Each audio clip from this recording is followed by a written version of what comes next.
Now next topic is nitrides.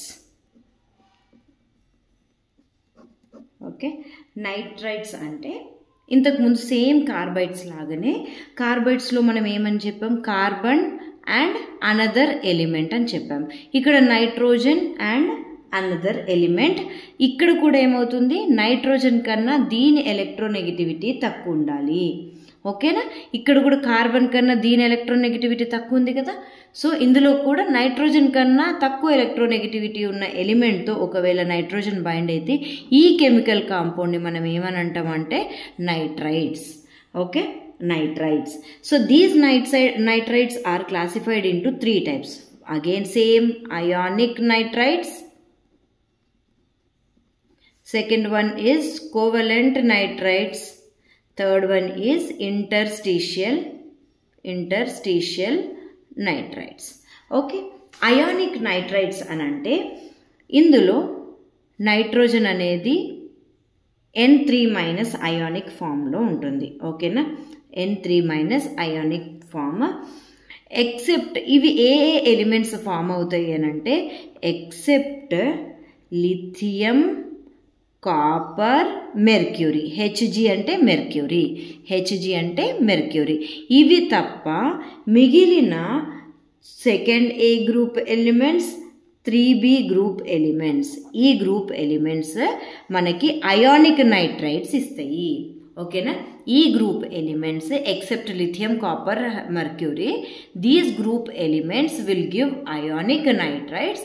Ionic నైట్రైడ్స్లో nitrogen అనేది 3- ion.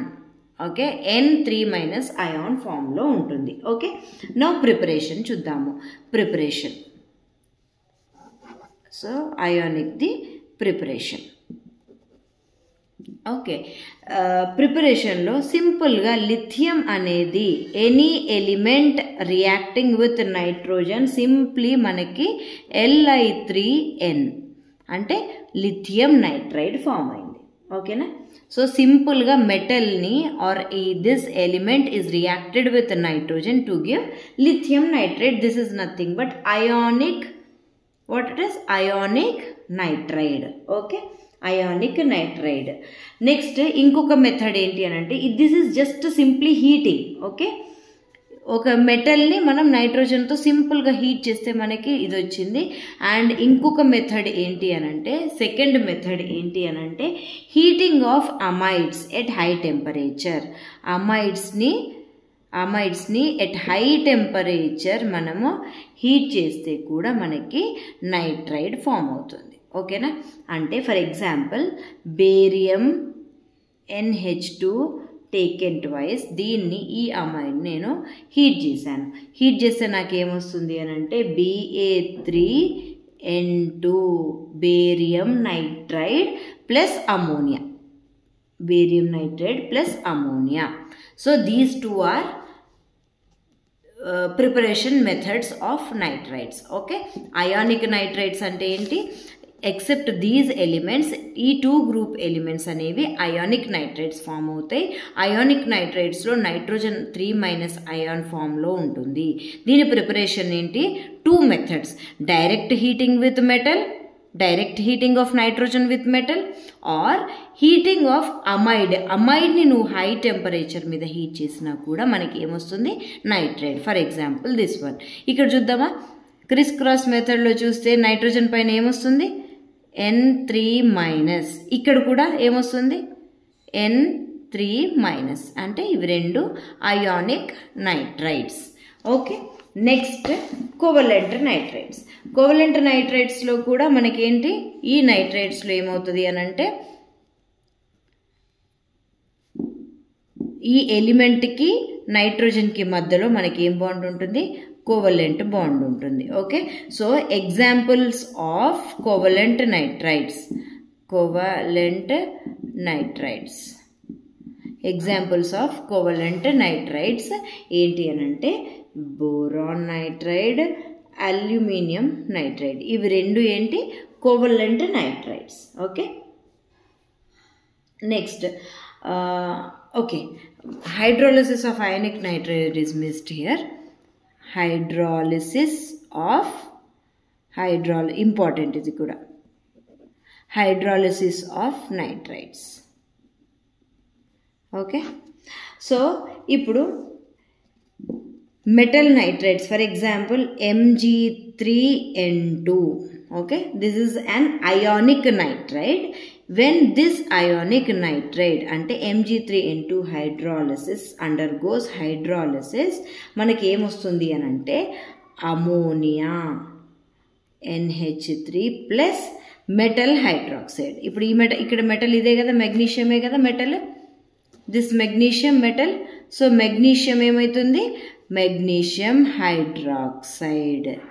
Okay, magnesium hydroxide form అవుతుంది. Okay, this hydrolysis of ionic nitrides.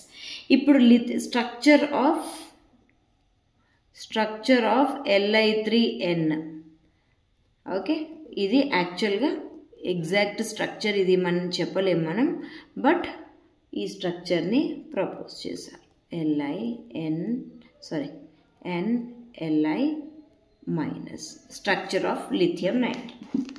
Next, covalent nitrides ante these two examples are of covalent nitrides. Okay, hydrolysis of this covalent nitrides ఏమవుతుంది అని అంటే boron nitride ని నేను hydrolysis చేస్తే నాకేమొస్తుంది, B2O3 boron oxide, boron trioxide plus 2NH3 form అవుతుంది. Okay, this is hydrolysis, ఇది కూడా important. Next interstitial nitride. Same interstitial nitrides కూడా ఏంటి, ఇంటర్స్టిషియల్ నైట్రైడ్స్ అంటే సేమ్ నైట్రోజన్ ఎలిమెంట్స్ ఇలాగా లాటిస్ ఫామ్ అవుతాయి. ఇందులో ఒక మెటల్ వెళ్ళి ఇన్సర్ట్ అయితే, ఇంటర్స్టిషియల్ పొజిషన్లో వెళ్ళి ఒక మెటల్ ఇన్సర్ట్ అయితే దాన్ని మనము ఇంటర్స్టిషియల్ నైట్రైడ్స్ అంటాము. సో మామూలుగా నైట్రోజన్ ఫ్రేమ్ కన్నా, నైట్రోజన్ లాటిస్ కన్నా మెటల్ ఎప్పుడైతే ఇన్సర్ట్ అవుతుందో దానికి ఏమవుతుంది అని అంటే, మెటల్ ఒకవేళ ఇన్సర్ట్ అయితే దానికి ఏమవుతుంది అని అంటే ఎక్స్ట్రా స్ట్రెంగ్త్ వస్తుంది. అంటే సేమ్ కార్బైడ్స్ లాగా ఇప్పుడు ఇక్కడ మెటల్ ఇన్సర్ట్ అయింది. ఓకే, అప్పుడు దీనికన్నా this is more stronger and more melting point. Okay, అంటే దీనికన్నా దీనికి మెల్టింగ్ పాయింట్ ఎక్కువ ఉంటుంది, ఇది ఎక్కువ స్ట్రాంగర్. ఎందుకంటే ఈ మెటల్ వెళ్ళి ఇది ఇన్సర్ట్ చేసినప్పుడు దీనికి ఎక్స్ట్రా స్ట్రెంగ్త్ని తీసుకొని వస్తుంది. ఓకేనా, ఇంటర్స్టిషియల్ నైట్రైడ్స్ సేమ్ కార్బైడ్స్ లాగా, MN లాగా, అంటే ఇక్కడ MC ఉంటే కార్బైడ్స్ అన్నాము. This is MN, M equal to titanium, scandium, titanium, ఇవన్నీ examples. Okay, next this is nitrides. Carbides somewhat similar ఉంటాయి. ఓకే.